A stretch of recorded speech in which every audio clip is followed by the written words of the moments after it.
Welcome to the official Mr. Binary channel. Today, we uncover North Korea's modern military threat, Washington's key options, and the US's long-term strategy in Asia.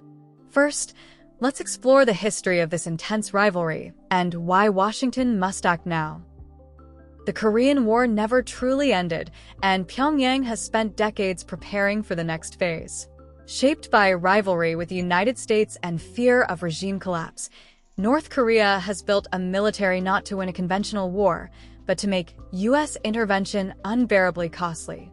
Unable to match American power directly, it has pursued asymmetric weapons, nuclear warheads, intercontinental and hypersonic missiles, solid-fuel launchers, submarine-based systems, cyber forces, GPS jammers, and massive artillery aimed at Seoul. Together, these capabilities form a layered escalation ladder designed to compress decision time, strain alliances, and deter action through fear of rapid regional devastation. The following analysis examines each weapon system in turn, assessing its threat, purpose, and the realistic options available to counter it. The first set of weaponry is the strategic nuclear weapons and ICBMs. North Korea's nuclear weapons are not designed to win a war. They are designed to change U.S. decision-making. By threatening the American homeland, Pyongyang aims to insert doubt into every crisis in Asia. Intercontinental ballistic missiles like the Hwasong series give North Korea the ability, at least in theory, to strike the continental United States. Even a small chance of success carries enormous strategic weight. The true power of these weapons lies in deterrence psychology. If U.S. leaders must consider retaliation against an American city, alliance commitments become harder to uphold under pressure. Solid-fuel missiles and mobile launchers reduce warning time and make preemption extremely difficult. This survivability is intentional. The U.S. counters this threat through layered missile defense, constant nuclear patrols, and explicit extended deterrence commitments. Still, no defense system can guarantee interception, meaning deterrence, not defense, remains the core safeguard. Next is tactical nuclear weapons. Tactical nuclear weapons such as the Hwasong-31 tactical nuclear bomb represent one of North Korea's most destabilizing developments. Hwasong-11A, KN-23 and KN-25 ballistic missiles are capable of carrying it. These lower-yield nuclear devices are intended for use early in a conflict, not as a last resort. By deploying nuclear weapons that can strike military bases, ports, or troop concentrations in South Korea or Japan, Pyongyang lowers the threshold for nuclear use. That is the danger. These weapons are meant to shock adversaries into pausing, negotiating, or backing down before full U.S. power can be brought to bear. The ambiguity is deliberate. A single demonstration strike could be framed as limited, defensive, or unavoidable. The U.S. response relies on missile defense systems like THAAD and Aegis, hardened and dispersed basing, and rapid reinforcement capabilities. Just as important as clarity, any nuclear use, regardless of yield, would trigger overwhelming consequences for the regime. Next, we explore North Korea's hypersonic and advanced missile systems. Hypersonic weapons such as Hwasong-16B matter not only because of speed, but because they compress time. They shrink the window for detection, decision, and response.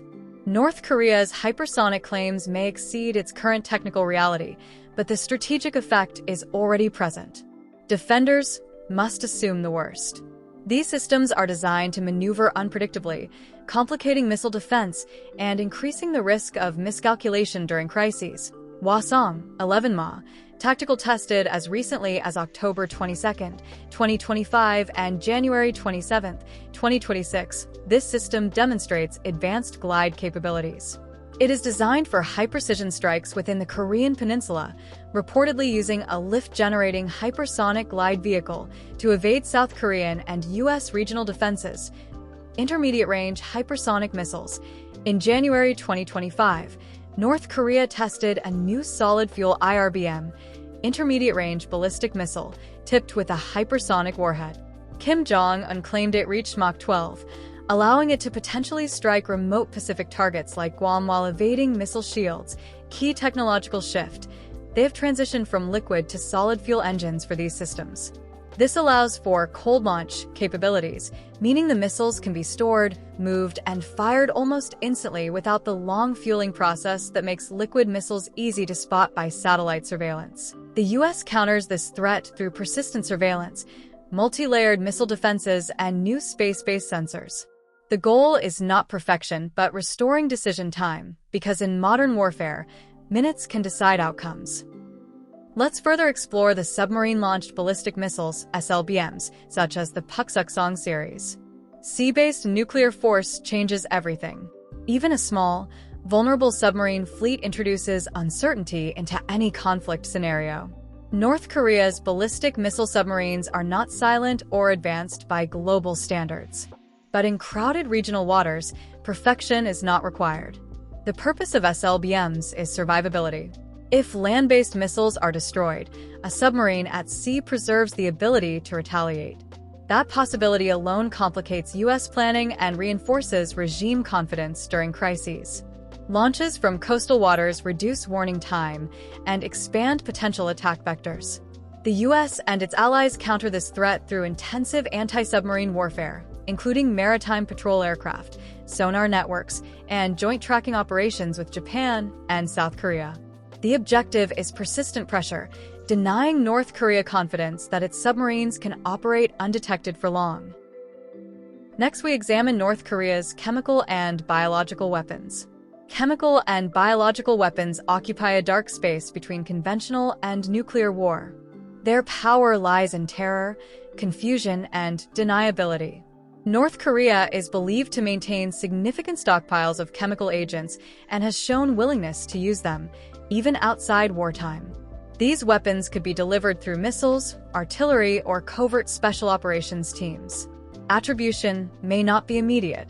Biological weapons, if used, could spread silently before detection, overwhelming medical systems and inducing panic.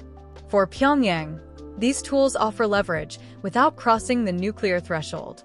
U.S. and allied defenses focus on early detection, protective equipment, rapid medical response, and clear attribution mechanisms.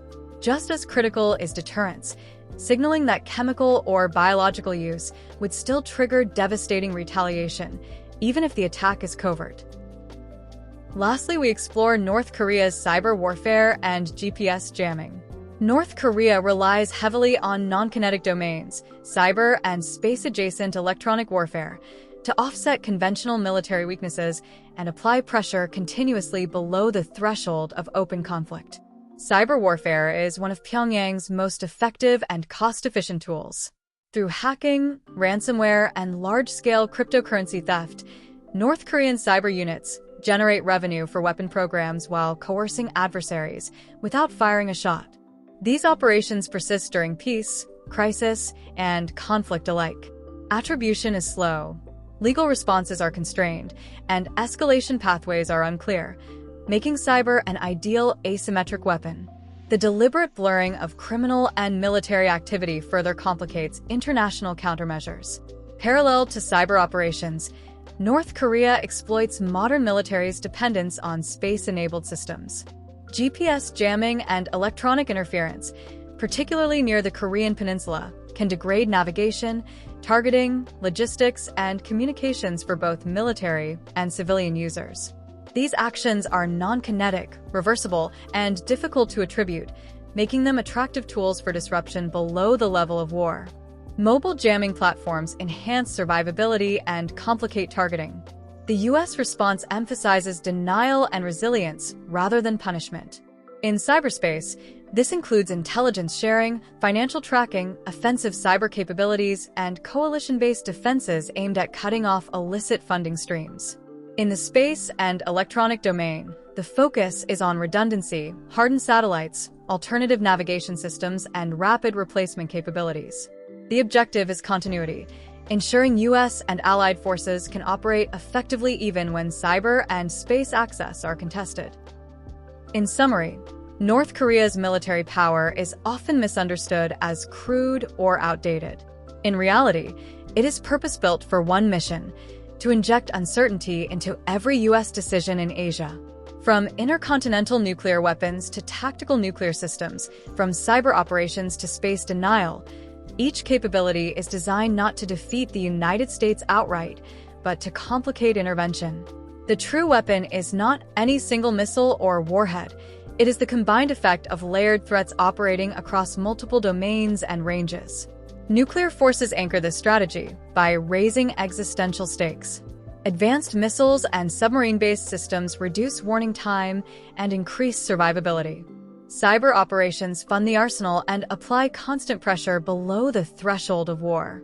Space and electronic warfare threaten the foundations of modern military power without firing a shot. For the United States and its allies, the challenge is not eliminating risk, but managing escalation without hesitation. Deterrence, alliance unity, resilience, and clarity of response remain the decisive factors.